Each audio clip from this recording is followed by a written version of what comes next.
Coming up on 5 Minute News.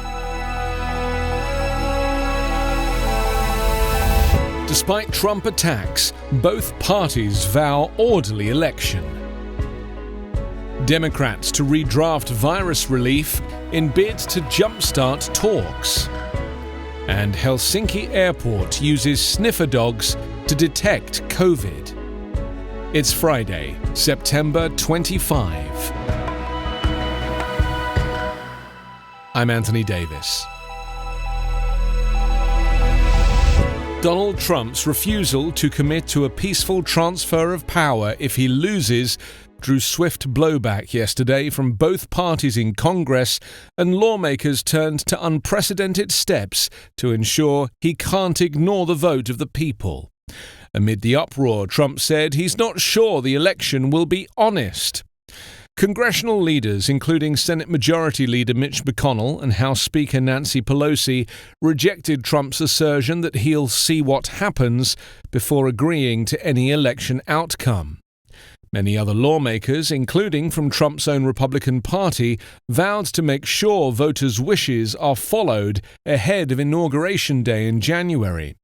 And some Democrats were taking action, including formally asking Trump's defense secretary, Homeland Security advisor, and Attorney General to declare they'll support the November 3rd results, whoever wins.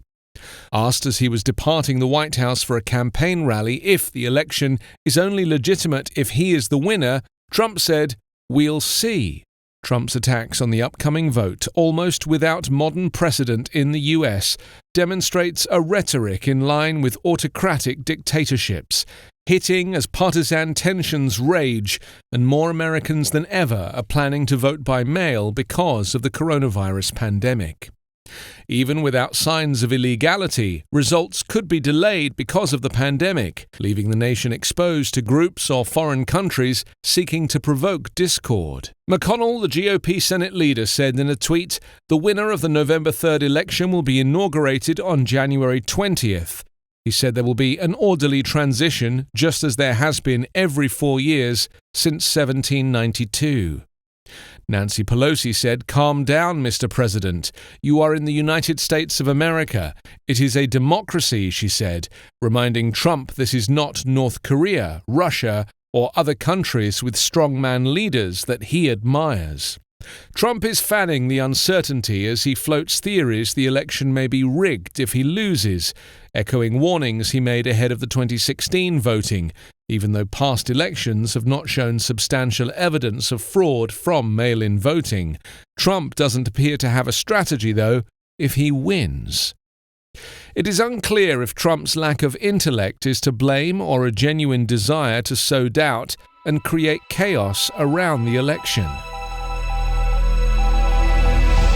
House Democrats are going back to the drawing board on a huge COVID-19 relief bill, paring back the measure in an attempt to jumpstart negotiations with the Trump administration. The Democratic-controlled chamber could also pass the $2.4 trillion measure next week if talks fall through, to demonstrate that the party isn't going to give up on passing virus relief before the election.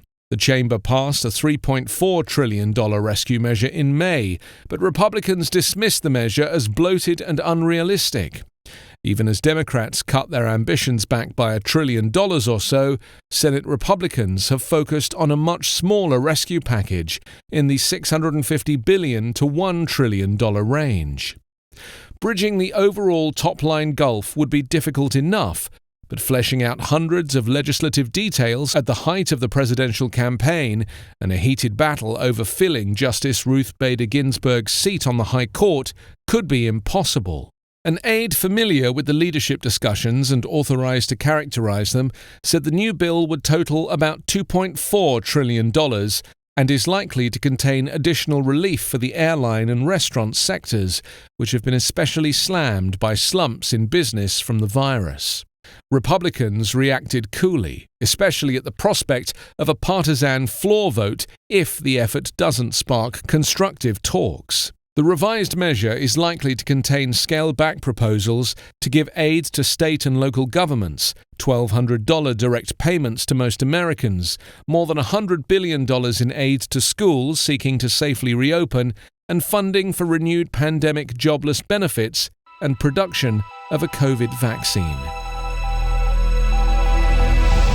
4 COVID-19 sniffer dogs have begun work at Helsinki Airport in a state-funded pilot scheme that Finnish researchers hope will provide a cheap, fast and effective alternative method of testing people for the virus. A dog is capable of detecting the presence of coronavirus within 10 seconds, and the entire process takes less than a minute to complete, according to the University of Helsinki, who are overseeing the trial. After collecting their luggage, arriving international passengers are asked to dab their skin with a wipe. In a separate booth, the beaker containing the wipe is then placed next to others containing different control scents, and the dog starts sniffing. If it indicates it has detected the virus, usually by yelping, pawing, or lying down, the passenger is advised to take a free PCR test using a nasal swab to verify the dog's verdict. In the university's preliminary tests, dogs, which have been successfully used to detect diseases such as cancer and diabetes, were able to identify the virus with nearly 100% accuracy, even days before a patient developed symptoms. Scientists are not yet sure what exactly it is that the dogs sniff when they detect the virus. A French study, published in June, concluded that there was very high evidence that the sweat odour of COVID-positive people was different to that of those who did not have the virus, and that dogs could detect that difference. Dogs are also able to identify COVID-19 from a much smaller molecular sample than PCR tests, needing only 10 to 100 molecules to detect the presence of the virus, compared with the 18 million needed by laboratory equipment. Researchers in countries including Australia, France, Germany and Britain are reportedly working on similar projects, but Finland is the first country in Europe to put dogs to work sniffing out the coronavirus. You can subscribe to 5 Minute News on YouTube with your preferred podcast app. Ask your smart speaker or enable 5 Minute News as your Amazon Alexa flash briefing skill. Please subscribe, rate and review us at 5minute.news. 5 Minute News is an independent production covering politics, inequality, health and climate, delivering unbiased, verified and truthful world news daily.